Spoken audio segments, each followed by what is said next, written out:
जय गुरुदेव। साधक की जिज्ञासा, सतगुरु द्वारा समाधान।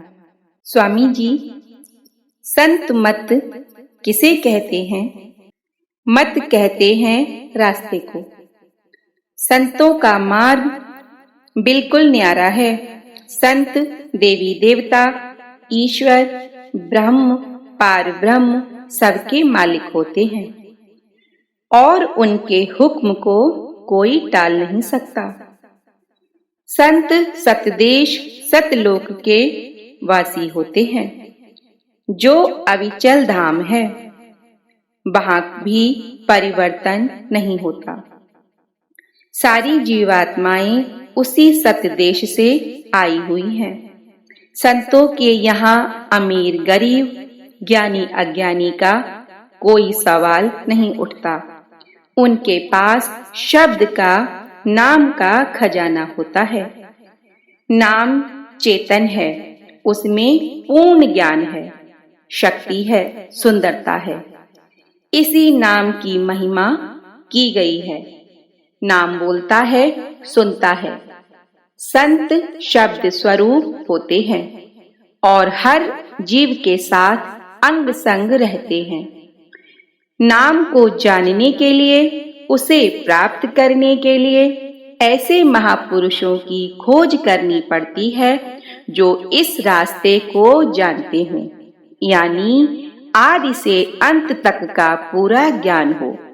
ऐसे संत जीवों को रास्ता बताकर, नाम भेद बताकर, अर्थात नाम दान देकर उन्हें तमाम रूहानी मंडलों, स्वर्ग, वैकुंठ, ईश्वर धाम, ब्रह्म धाम आदि स्थानों को पार कराकर सतलोक में पहुंचा देते हैं। ऐसे संतों की महिमा की गई है। संत जन भूत, भविष्य, वर्तमान तीनों का ज्ञान रखते हैं। संत मत की साधना में जब आंतरिक अनुभव खुलता है, तब संत के बारे में धीरे धीरे परिचय होने लगता है। 3 चीजें सच्ची हैं। पहला संत सतगुरु, दूसरा उनका सत्संग और तीसरा नाम। बाकी सब मिथ्या है। स्वामी जी, संत सतगुरु कौन होता है? मनुष्य सर्वव्यापी परमात्मा के बारे में किसी ऐसे मनुष्य से ही जानकारी प्राप्त कर सकता है जो स्वयं सर्वव्यापी बन चुका हो, और ऐसा मनुष्य ही संत सतगुरु है।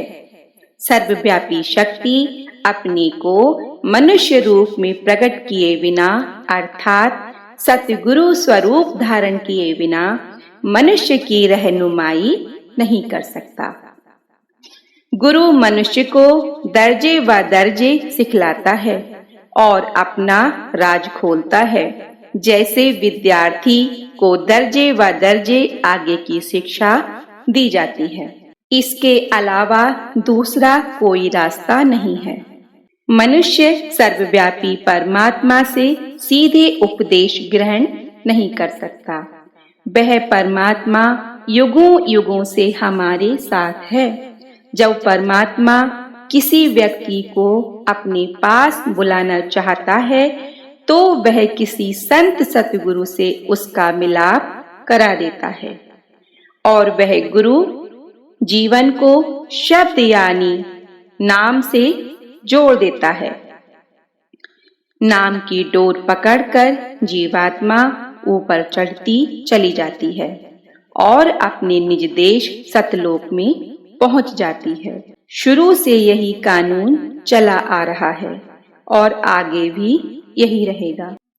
स्वामी जी, संत सतगुरु कौन होते हैं? इंसान को अपना आदर्श ऊंचा रखना चाहिए। एक बहुत बड़ा बादशाह था। उसके कोई संतान नहीं थी। धन दौलत संपत्ति बेशुमार थी। उसने सोचा कि अच्छा होगा कि मैं अपनी संपत्ति प्रजा में बांट दूं। उसने 5 मंजिल का एक ऊंचा महल बनवाया। उसने प्रथम मंजिल में कौड़ियां, दूसरी मंजिल में रुपए, तीसरी मंजिल में अशर्फियां, चौथी मंजिल में हीरे जवाहरात और पांचवी मंजिल में स्वयं बैठ गया। उसने प्रजा में ढिंढोरा पिटवाया और हुक्म दिया कि जिसकी जो इच्छा हो जाकर ले आए। लोग गए, पहली मंजिल में कौड़ियों को देखा तो उसे ही उठा कर ले गए। जो थोड़ा चतुर थे वो दूसरी मंजिल पर गए तो देखा रुपयों का ढेर है और रुपए उठा लिए। कुछ ऐसे भी थे जिन्होंने सोचा कि और ऊपर चढ़कर देखें, तो वो तीसरी मंजिल पर गए तो अशर्फियां देखकर उन्हें बटोरने लगे और वापस लौट गए। कुछ ऐसे भी थे जो चौथी मंजिल पर पहुंचे, हीरे जवाहरातों को देखकर वहीं रुक गए और इकट्ठा करके नीचे उतर आए। एक बुद्धिमान लड़का था। उसने सोचा आखिर पांचवी मंजिल पर जाकर देखा जाए कि वहां है क्या। वो जब पहुंचा तो देखा कि बादशाह वहां स्वयं मौजूद हैं। बादशाह बहुत प्रसन्न हुआ और उसने अपना ताज उसे दे दिया। संत वो हैं जो पांचवी मंजिल सतलोक से आते हैं। वे सतपुरुष के अवतार होते हैं। उनसे बड़ा कोई नहीं।